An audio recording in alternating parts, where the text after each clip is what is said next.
19 जुलाई 1969 यानी आज से ठीक 52 साल पहले उस वक्त की प्रधानमंत्री इंदिरा गांधी एक ऑर्डिनेंस लेकर आई, बैंकिंग कंपनी ऑर्डिनेंस। इस ऑर्डिनेंस के जरिए देश के 14 बड़े निजी बैंकों का राष्ट्रीयकरण किया गया। इस फैसले को इंदिरा गांधी द्वारा लिए गए बड़े देश की दशा और दिशा तय करने वाले फैसलों में गिना जाता है। आगे बढ़ने से पहले दोस्तों, अगर हमारे वीडियोज आपको अच्छे और ज्ञानवर्धक लगते हैं तो वीडियोज को लाइक और शेयर जरूर किया करें। इससे हमें ऐसे ही और वीडियोज बनाने की प्रेरणा मिलती है। और चैनल को सब्सक्राइब नहीं किया तो अभी कर लीजिए, क्या जाता है। तो हम बात कर रहे थे बैंकिंग कंपनीज ऑर्डिनेंस की। दरअसल दूसरे विश्व युद्ध के बाद यूरोप में बैंकों को सरकार के अधीन करने के विचार ने जन्म लिया। विश्व युद्ध की वजह से देशों को भारी वित्तीय नुकसान उठाना पड़ा था। इससे इन देशों की आर्थिक हालत कमजोर हो गई थी। संकट से उबरने के लिए कई यूरोपीय देशों ने बैंकों का राष्ट्रीयकरण किया था। भारत में भी 1949 में भारतीय रिजर्व बैंक का राष्ट्रीयकरण किया गया। अब तक भारत में जितने भी निजी बैंक थे वे सभी उद्योगपतियों के हाथों में थे।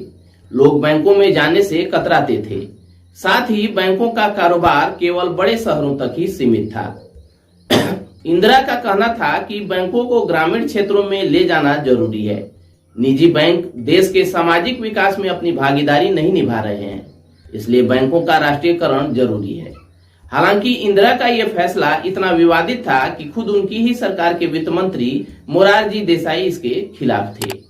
फिर भी जिन 14 बैंकों का राष्ट्रीयकरण किया गया उनके पास उस वक्त देश की करीब 80% जमा पूंजी थी, लेकिन इस पूंजी का निवेश केवल ज्यादा लाभ वाले क्षेत्रों में ही किया जा रहा था।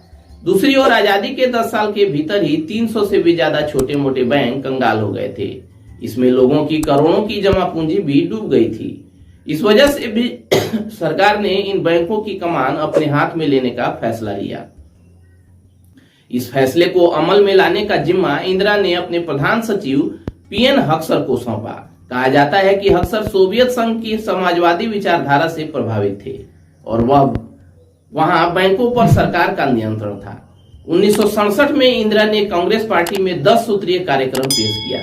इस कार्यक्रम में बैंकों पर सरकार का नियंत्रण, राजा महाराजाओं को मिलने वाली सरकारी मदद और न्यूनतम मजदूरी का निर्धारण मुख्य बिंदु थे।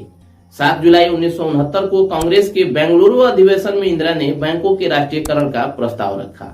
इंदिरा के इस फैसले का तत्कालीन वित्त मंत्री मोरारजी देसाई ने विरोध किया। इसके बाद इंदिरा ने मोरारजी देसाई का मंत्रालय बदलने का आदेश दे दिया। इससे नाराज होकर मोरारजी देसाई ने वित्त मंत्री पद से ही इस्तीफा दे दिया। 19 जुलाई 1969 को इंदिरा ने एक अध्यादेश जारी किया और 14 बैंकों का राष्ट्रीयकरण कर दिया। इसके बाद अप्रैल 1980 में 6 और बैंकों का राष्ट्रीयकरण किया गया। चलिए दोस्तों, आज के इस वीडियो में इतना ही। मिलते हैं अगले वीडियो में। तब तक keep searching for knowledge and try to be a kind person, and most important, please wear mask and follow कोविड-19 गाइडलाइंस।